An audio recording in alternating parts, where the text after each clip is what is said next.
नमस्कार दोस्तों, पत्रकारिता पर आपका बहुत स्वागत है। हमने देखा है कि सीएए बिल के खिलाफ कैसे एक समुदाय के लोग हिंसात्मक विरोध करने पर उतारू हो गए थे। यह बिल जो किसी के भी विरुद्ध नहीं था, पर इस पर जमकर उत्पात मचाया गया, मात्र इसीलिए क्योंकि ये सीमा पार अन्याय झेल रहे हिंदुओं के पक्ष में था।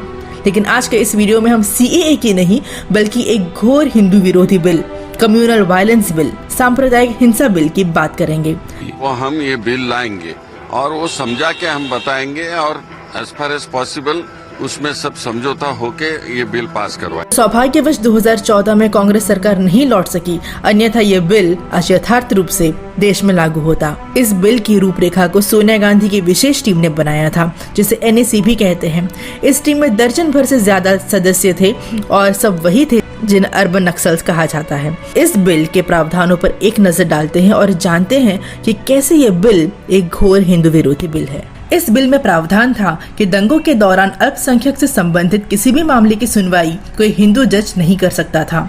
अगर कोई अल्पसंख्यक सिर्फ ये आरोप लगा दे कि मुझसे भेदभाव किया गया है, तो पुलिस को अधिकार था कि आपके पक्ष को सुने बिना आपको जेल में डाल सकती है, और इन केसों में जज भी अल्पसंख्यक की ही होगी। इस बिल में प्रावधान किया गया था कि कोई भी हिंदू दंगों के दौरान हिंसा, आगजनी, तोड़फोड़ के लिए अल्पसंख्यक समुदाय के विरुद्ध केस दर्ज नहीं कर सकता था। इस बिल में प्रावधान किया गया था कि दंगों के दौरान अल्पसंख्यक समुदाय को किसी भी प्रकार के नुकसान की भरपाई हिंदू से की जाए। अगर आपके घर कोई कमरा खाली है और कोई मुस्लिम आपके घर आता है उसे किराए पर मांगने के लिए, तो आप उसे कमरा देने से इनकार नहीं कर सकते थे। कांग्रेस के दंगा नियंत्रण कानून में यह भी प्रावधान था कि बहुसंख्यकों को अगर कोई धार्मिक काम करना है तो उससे पहले उन्हें अल्पसंख्यकों से एनओसी लेनी पड़ती थी।